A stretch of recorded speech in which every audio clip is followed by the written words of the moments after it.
E-GP and tender কনসালটেন্টে আপনাদের সবাইকে স্বাগত। ইজিপি অ্যান্ড টেন্ডার কনসালটেন্টের বিগত পর্বে আমরা দেখেছিলাম যে পিপিআর 2025-এ এলটিএম টেন্ডারের কী কী পরিবর্তন হয়েছে, আমরা সে বিষয় নিয়ে আলাপ করেছিলাম। তো ইজিপি অ্যান্ড টেন্ডার কনসালটেন্টের আজকের পর্বে আমরা এলটিএম টেন্ডারেরই একটা অংশ শিখব, যেটা নতুন ঠিকাদারদের জন্য সুখবর। তো এই সুখবরটাই পিপিআর এর ভাষায় সেটা হলো সংরক্ষিত ক্রয় কাজ অথবা সামাজিক ক্রয় কাজ বা সোশ্যাল প্রকিউরমেন্ট। তো এই সোশ্যাল প্রকিউরমেন্ট বা সংরক্ষিত ক্রয় কাজ এটা পিপিআর এর এলটিএম টেন্ডারেরই একটা অংশ, যেটা নির্দিষ্ট ছোট ঠিকাদার বা নতুন প্রতিষ্ঠানের জন্য সংরক্ষিত থাকবে। তো এই বিষয়টা সংরক্ষিত ক্রয় কাজ বা সোশ্যাল প্রকিউরমেন্ট সামাজিক ক্রয় কাজ, এই বিষয়টা নিয়েই আমরা আলাপ করব যে এলটিএম টেন্ডারের ক্ষেত্রে সংরক্ষিত ক্রয় কাজগুলো কিভাবে অ্যাপ্লিকেশন হবে, কারা কারা এই সংরক্ষিত ক্রয় কাজে অংশগ্রহণ করার জন্য যোগ্য বলে হবেন। তো সেই ক্ষেত্রে আমরা প্রথমে দেখে নিই যে আসলে এলটিএম টেন্ডারের প্রয়োগের কোথাতে এই ক্রয় কাজের কথা বলা হয়েছে। তো পিপিআর 2025-এর বিধি 80 এর উপবিধি 1-এ এলটিএম টেন্ডারের যাবতীয় প্রয়োগ ক্ষেত্র বলা হয়েছে। তো সেখানে ক থেকে উম পর্যন্ত মোট 5টি এলটিএম টেন্ডারের প্রয়োগ ক্ষেত্রের কথা উল্লেখ আছে। তার মধ্যে পিপিআর 2025-এর বিধি 80 এর উপবিধি 1-এর দফা ঘ এর টেকসই সরকারি ক্রয়ে সামাজিক উপাদানের অন্তর্ভুক্তি বিষয়টি বর্ণিত হয়েছে।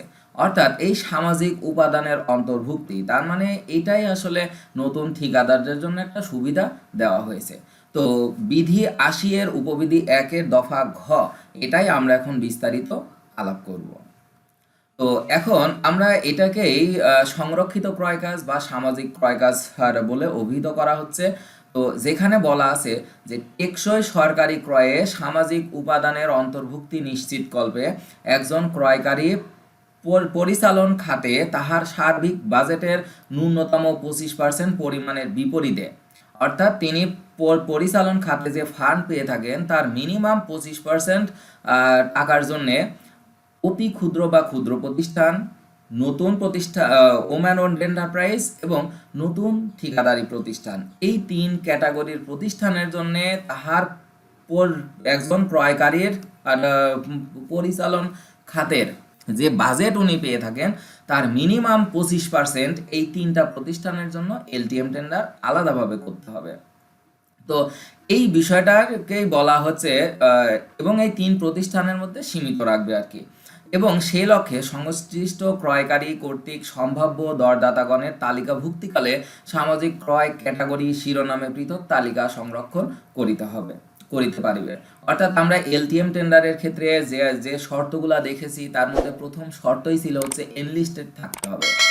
এখন এই এনলিস্টেড করার সময় প্রকিউরিং এন্টিটি যখন এনলিস্টেড করবেন বা এনলিস্ট নবায়ন করবেন, তখন অতি ক্ষুদ্র ও ক্ষুদ্র প্রতিষ্ঠান, ওম্যান ওন্ড এন্টারপ্রাইজ এবং নতুন প্রতিষ্ঠান, এই 3টা প্রতিষ্ঠানকে নিয়ে আলাদা তিনি একটা তালিকা সংরক্ষণ করতে পারবেন।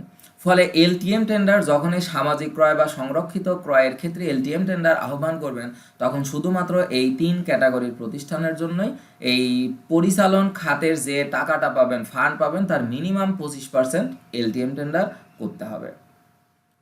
তো এখন আমরা দেখব যে আসলে এই অতি ক্ষুদ্র ক্ষুদ্র প্রতিষ্ঠান, woman owned enterprise, new enterprise, এদের ক্রাইটেরিয়াটা কি, কোন কন্ডিশন ফুলফিল করলে এনারা এই ক্যাটাগরিভুক্ত হতে পারবেন। তো প্রথমে আসে হলো অতি ক্ষুদ্র ও ক্ষুদ্র প্রতিষ্ঠান।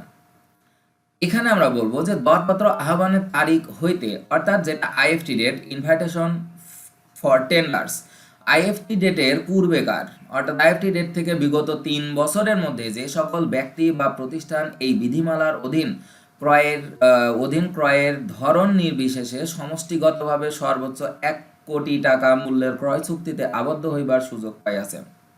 তার মানে যে সকল ঠিকাদার টেন্ডারের আইএফটি ডেট থেকে বিগত 3 বছরের মধ্যে সর্বোচ্চ 1 কোটি টাকার চুক্তিতে আবদ্ধ হয়েছেন, অর্থাৎ 1 কোটি টাকার কম, ওনারা অতি ক্ষুদ্র বা ক্ষুদ্র প্রতিষ্ঠান হিসেবে গণ্য হবেন। এরপরে আসে ওম্যান ওন্ড এন্টারপ্রাইজ। এক্ষেত্রে বলা আছে যে সকল একক মালিকানাধীন প্রতিষ্ঠানের স্বত্বাধিকারী একজন ওম্যান। তো এখানে আমাদের টাকার বা ইয়ারের অন্য কোনো কন্ডিশন নেই, শুধু ওম্যান ওন্ড এন্টারপ্রাইজ হইলেই হবে। এরপরে আছে হচ্ছে নতুন প্রতিষ্ঠান, নিউ এন্টারপ্রাইজ। নিউ এন্টারপ্রাইজ হচ্ছে যে সকল প্রতিষ্ঠান দরপত্র আহ্বানের তারিখ হইতে পূর্বেকার 2 বছরে যে সকল ব্যক্তি বা প্রতিষ্ঠান তাহাদের ব্যবসা নিবন্ধন লাভ করিয়াছেন তাহারা নতুন প্রতিষ্ঠানের অন্তর্ভুক্ত হবে।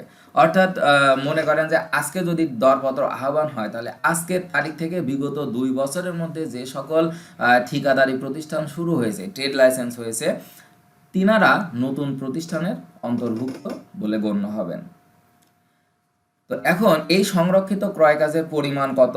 আমরা কিছুক্ষণ পূর্বে যেটা আলাপ করলাম যে বিশেষায়িত ক্রয়ের ক্ষেত্র বাদ দিয়ে, অর্থাৎ যে সকল স্পেশাল কাজ যদি প্রকিউরিং এজেন্ট মনে করেন সে সকল ক্ষেত্র ব্যতীত একজন ক্রয়কারীর পরিচালন খাতের বার্ষিক বরাদ্দের ন্যূনতম 25 ভাগ। অর্থাৎ উনি পরিচালন খাতে যে সকল যত ফান্ড পেয়ে থাকেন তার ন্যূনতম 25 ভাগ এই 3 ক্যাটাগরির অতি ক্ষুদ্র ক্ষুদ্র প্রতিষ্ঠান, ওম্যান ওন্ড এন্টারপ্রাইজ এবং নিউ এন্টারপ্রাইজ, এই 3 ক্ষেত্রের জন্য এলটিএম টেন্ডার আহ্বান করতে হবে।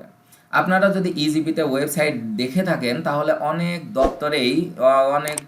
দপ্তরেই এখন এই সামাজিক ক্রয় বা সংরক্ষিত ক্রয় কাজের আওতায় দরপত্র আহ্বান করা হচ্ছে। তো আপনারা যদি এই 3 ক্যাটাগরিভুক্ত হয়ে থাকেন তাহলে বিশেষ সুবিধাটা আপনারা অবশ্যই পেতে পারেন।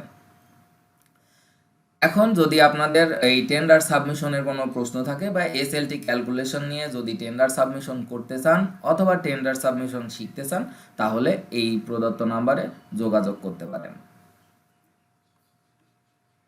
সবাই ইজিপি অ্যান্ড টেন্ডার কনসালটেন্ট চ্যানেলটি সাবস্ক্রাইব করে সঙ্গে থাকবেন। সবাইকে ধন্যবাদ।